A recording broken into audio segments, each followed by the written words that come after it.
Yeah. Hey. Good morning. Holy crap. Chris Courtney here, new Pragmatic. So glad to be back.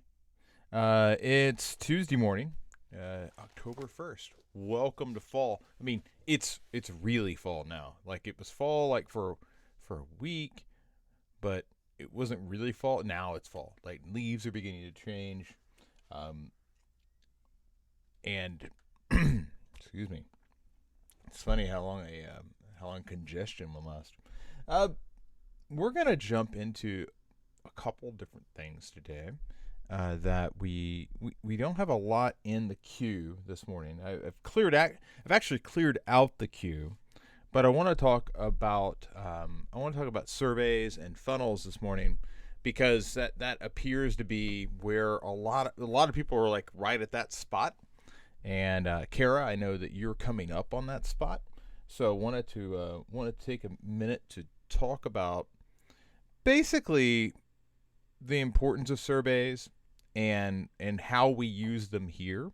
So if you're watching it and you're kind of wondering how that all works out, you've heard people love surveys, they hate surveys. I have a particular middle path that I prescribe here that really honestly follows closely with what you would find maybe Erica Hall talking about in Just Enough Research, which by the way is Just Enougher Research is coming out. It's a little bit thicker. I think she said she added 35 pages of that. That'll be out soon.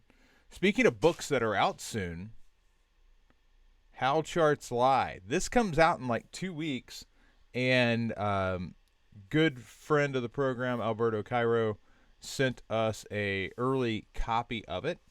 And I gotta tell you, anything that opens up with references to dumb fuckerstan, as it says, I kid you not, it's literally in the book. That reference it's in relation to a map. And I was caught off guard. I don't remember Miami-Dade County being referred to as that in the initial PDF of this book that I saw months and months and months ago. But I kid you not, it's right here, and it is glorious. If I could actually oh yeah, over here, yep, and. Is it gonna? It's not gonna focus because I have the autofocus turned off. But anyway, the reference is right there. Yes, Dumbfuckistan. Thank you, Alberto. This is apparently, yeah. Okay, now I get the reference. It was in there, and it was referring to a map that was being shown on a T-shirt that was being sold by KidRock.com when he was considering running for Senate. And basically, the only places that were stupid were places that voted for Democrats. Yeah, you gotta love Kid Rock. Whatever happened to that guy? Anyway, How Charts Lie. It's a fantastic book. One of the great things about it, what's so ironic is right after we just had Sharpie Gate with the drawing of the additional space on the hurricane map, he actually has an entire section on hurricane maps. I can tell you that this was in the book before Sharpie Gate, so. He picks on other politicians too. Like there's a spot in there where he picks on Obama pretty directly, related to high school graduation scores. But I'm a big fan of the book. It comes out, I believe, in 2 weeks. I think you should definitely consider pre-ordering this one. And honestly, this is a book that even though it's got a lot of charts and whatnot in it, I think it's just fine to get the Kindle version, which would be a little cheaper. You don't have to carry around the print version, but it's a book that I think all of you should consider picking up. It just makes you a smarter visual designer, you're going to be able to sniff out poorly designed charts and graphics, which none of you, I would hope none of you fall into that trap. And I actually have a session built out of a lot of the learnings that I picked up from How Charts Live. I actually have a session that I do at workshops, and we popped that one off for the first time in Bangalore about a month ago. Oh my God, no, over a month ago, 6 weeks ago. India quickly fading into the background as we move further into the year. But right now, what I want to do is I want to take a moment to jump in and talk about surveys. I'm going to change my screen here and hop on over. Oh, that's Electorate. That's something I'm working at. That's a little project I'm working on for Chicago Reporter. We're not going to look at that. We're going to look at this. Okay. So I want to talk about surveys because there's a misconception of what surveys are really meant to do. A lot of people get it in their head that, and I'm just gonna use a plugin really fast. View. I have to remember how to get to my plugin. Ah, here they are. So I'm gonna go in here to charts, and we're gonna create a chart. And yeah, oh, I gotta have a layer. I have to have a layer for a chart. Well, that's going to be hard when I don't have anything drawn. So here, do that. There's a layer. Thanks. And now I can just get to my plugins that way. I'll create a chart, and we're just going to create a random pie chart. And there we go. And boom. All right. So we got our rando pie chart here, and there's absolutely nothing special about rando pie chart. But when we think about surveys, a lot of times it comes down to, hey, I need to know how many, X people like blue.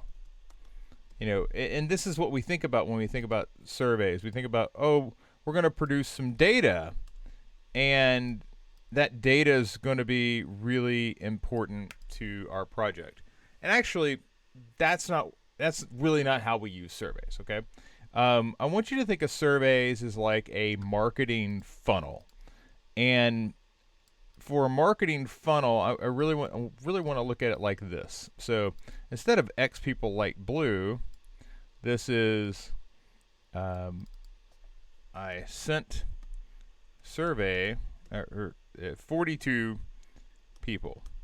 The 42 people here is really the number of people that you sent the survey to, or the number of people that the survey reached. So survey reached, and it doesn't even, at this point the number doesn't even really matter. But the goal here with your survey is to qualify whether or not you can whether or not a person is somebody that you should try to have in your research cohort.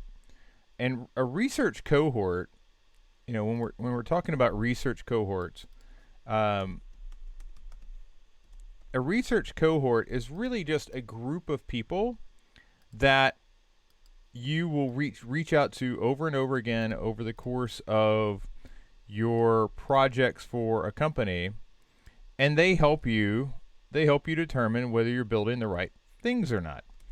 And this these groupings are really beneficial to have in place ahead of time, so that you have an opportunity to basically go back to a group of predetermined individuals that fit the profile of what you're looking for, whatever it happens to be, whatever your company happens to need at that point in time. And this research cohort, you construct it out of your surveys. You basically put a survey out there. You say, hey, I'm looking for people that like X, Y, and Z. Is this person qualified? If this person is qualified, that's great. I will add them to the research cohort, and I will reach back out to them as time goes by. Well, the number of people that you initially send your survey out to, they're not going to be a person that you would want to add to this research cohort. Let's say that you start with the magical number of 100. All right. So I'm going to say 100. That's the number of people that are in our initial survey. And I want this to be more of a funnel, so I'm literally going to just center it up like that. So this is the number of people the survey reached. If we dupe this down and pull it down, then we're going to say that, let's just say half that number actually filled out the survey. So completed. Actually, we can't say completed. We're going to say saw survey. All right, and the saw survey group is roughly half. All right. So 50 people, 100 people, the survey reached 100 people, 50 people totally ignored it. All right. Now, you want more people to answer your survey than you don't want you don't want your survey to bounce off of somebody when it hits their inbox. So this is where writing a good intro, that top portion of your survey explaining what your intentions are. This is where writing a good intro can dramatically increase your potential. And now instead of 50, say 75. 75 actually saw the survey. In your inbox, you're probably going to have some sort of little intro. Hey, I'm doing this X, Y, and Z. Writing a good intro leads to more people actually opening the survey. And I shouldn't say saw survey. I should say opened. Yes, there will be some people that ignore it altogether, but the vast majority of people, you want them to open it. And having a good intro in your email will help you out dramatically there. So let's go ahead and move this on down some more. So when we talk about began survey, there's always going to be some drop off. Okay, so when we get to began survey, the real question is, okay, how much does this drop? Does it drop to 30%? Or to 30 people? Does it drop to 50? Does it drop to 70? This all really hinges on the type of questions that you ask. So I'm going to copy this down and say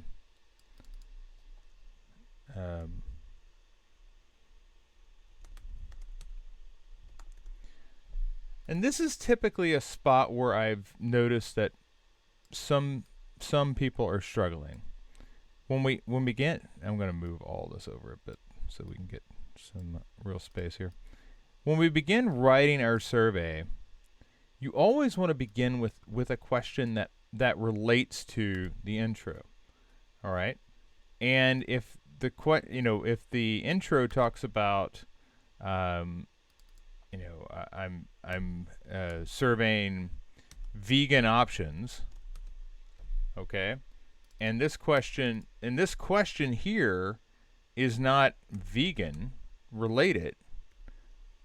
So let's just say it's vegan. Let's say this is vegan related. Well, I'm going to have some people automatically that they're like, well, I'm not vegan, so I'm not answering that, and it's going to drop. Okay. There will be some people that say, oh, I'm not vegan, but I'll go ahead and take the survey. So everybody won't drop, but there will be some drop. Regardless of what you do, there will be some drop because the survey won't apply to those people. And that's okay. They're self-selecting out. Some drop is expected. Okay. You will never have 100% of the people see the survey and 100% of the people complete the survey. That's not how it works. We are trying to minimize the degradation of that funnel as you get to the bottom. Okay, you want to do everything you can to have as many people who saw it make it all the way to the end, and there are some things that you can do that would dramatically impact you. So if you begin the survey and you begin asking, instead of vegan related questions that which relate to what the survey is about, if you begin asking personal info questions, well, here now you're out of alignment, okay? And when you become out of alignment, this drops dramatically. And you might ask yourself, well, why does this drop dramatically? Well, it drops mainly because people are becoming more and more protective of their personal information. And they're not invested at this point in the survey. Like when we begin working through our options here, we haven't given you any information. We read the intro. We said, okay, well, I'll take the survey. And then when you immediately start with, how much money do you make? We're like, wait, I thought I showed up to answer a question survey on vegan food options, and you're immediately asking me questions about me. Again, if you flip, the difference here is stark. If you flip this to vegan related, or actually topic related, this number will always be higher than it would be if you were asking things that were personal or not related to the actual survey. All right? So the longer you can hold out on asking these personal questions, the better off you're going to be. And that's because as I answer questions, investment occurs. So as you're coming down, I'm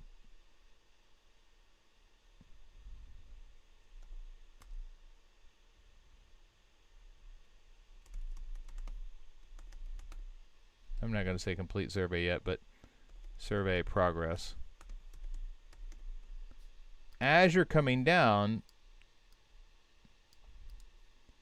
if these questions are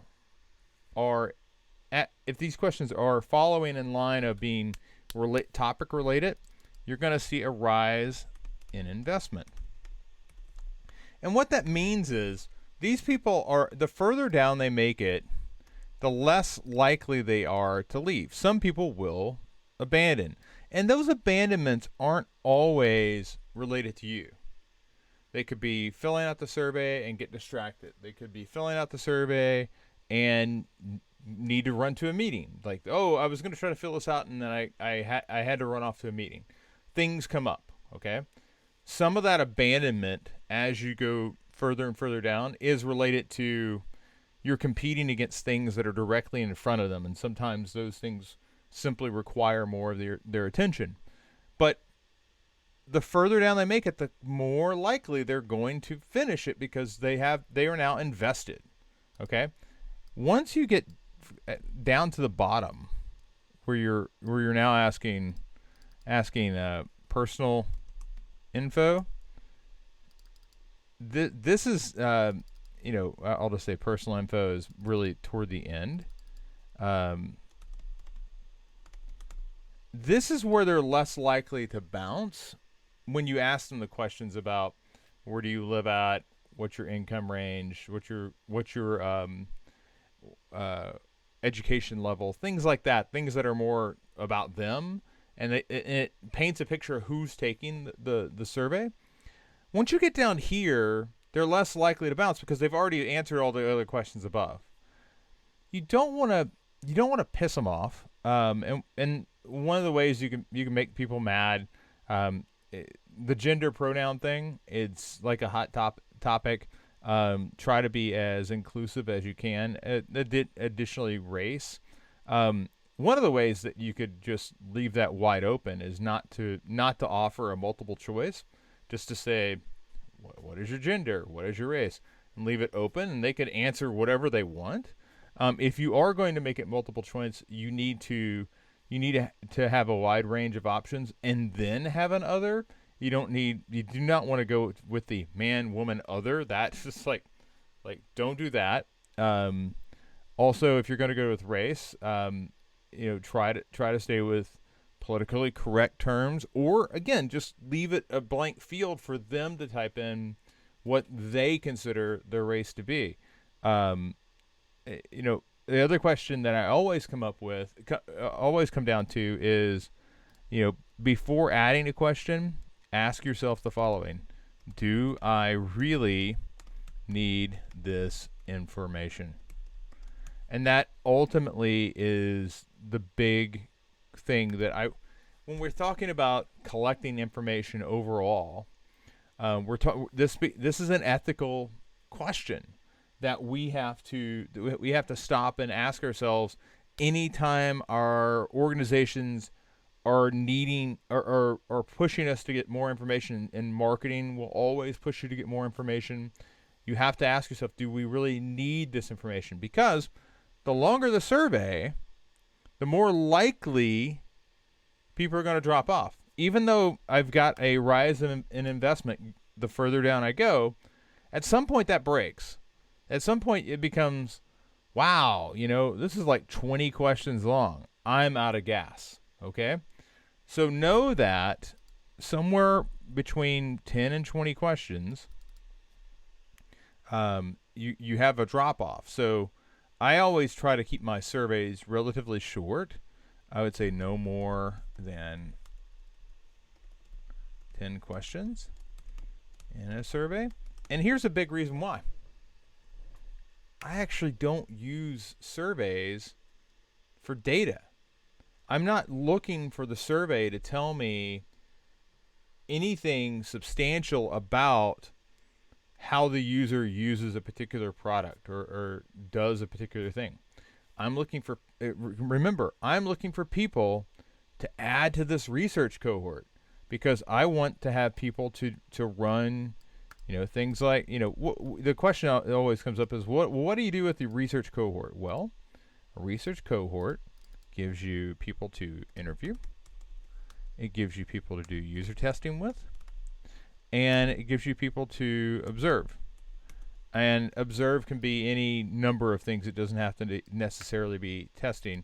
User testing can be a product, so your product or competitor, which is something we do in the program quite a bit. But you want a robust research cohort, and that ultimately is where you're gathering this data. That typically in the past we would just throw out a survey and say, hey, I've got this data.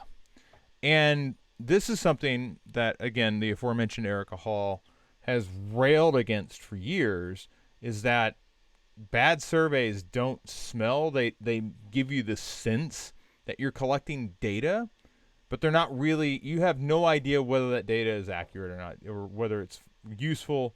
It's just data. There's no insight. You have no way to really know, is somebody just checking boxes? Like, it's full of potential issues. However, if you have this research cohort and you're interviewing them and you're asking specific questions and you're spending time with real people, then you're probably going to have better data overall. And again, the whole point of surveys and the way that we use them here at New Pragmatic is we're sending out the survey. I want you to get as many people to finish your survey as possible. So the structure of your survey is important. Okay? But we're not using it for data. We're using it to build a cohort.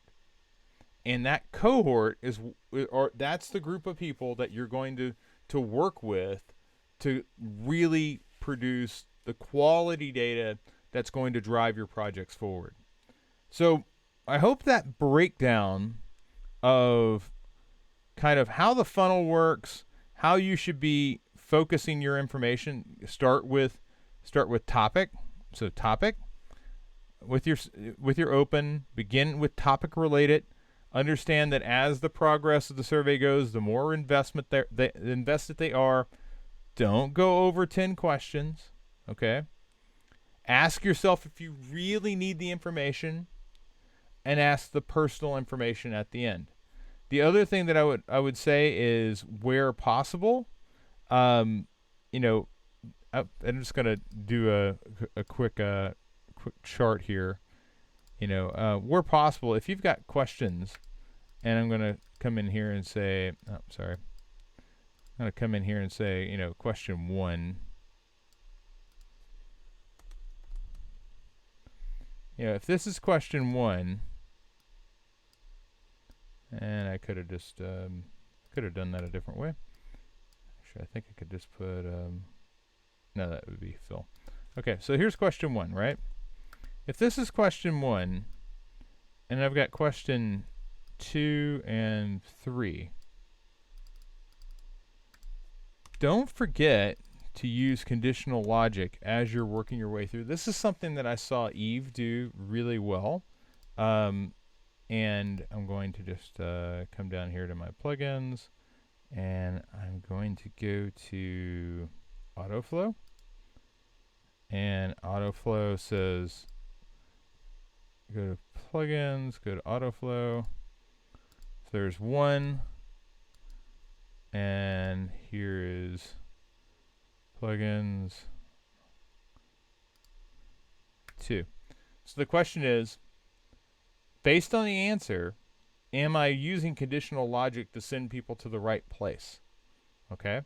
Because I can go question 1, and if I answer A, it takes me to question 2. If I answer B or any other answer, it takes me to question 3. Conditional logic is the way that you can ask more questions while asking fewer questions of any particular user. So I can't stress this enough. Always use conditional logic. And if you're wondering about, if you're watching this and you're confused as hell about what the hell is Chris talking about, it's really all right here. Hey, Electorade, good to see you again.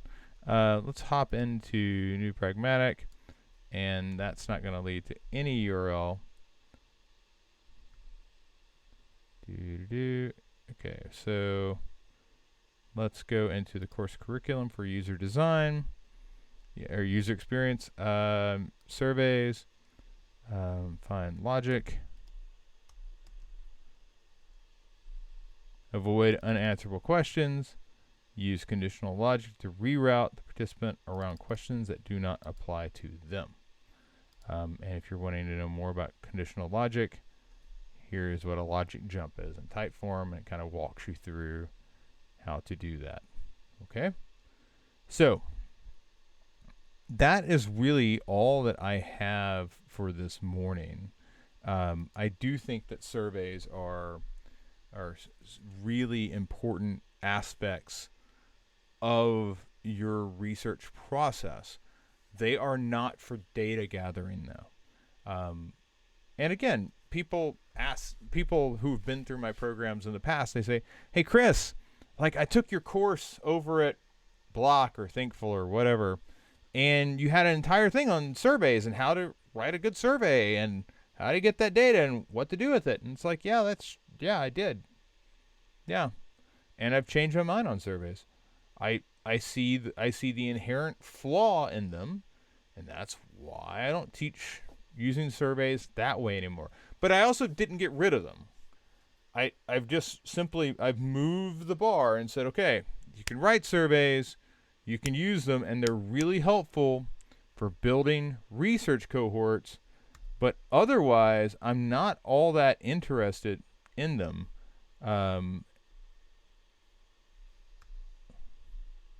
But otherwise, I'm not all that interested in them as an element to gather data. And I have to check something really quickly because it looked like that when I turned my in Figma, I switched off my tools, and yeah, it shifted my OBS around. Because if I do that again, that went away, but now my OBS is. I have to change that hotkey because that's killed me with Figma, and that's also killed me with VS Code. So I've got to get a different hotkey because that doesn't work at all. Well, anyway, with that, I'll turn that back on, and that will switch to OBS. With that, I'm Chris Courtney. This has been Feedback Loop for Tuesday, October 1st. We went through a couple of things. One, get the new Alberto Cairo book. 2, be on the lookout for the new Erica Hall book. 3, write surveys, but write them intelligently. Use conditional logic. Ask yourself if you really need the data. Don't lead with personal questions. Put those at the end.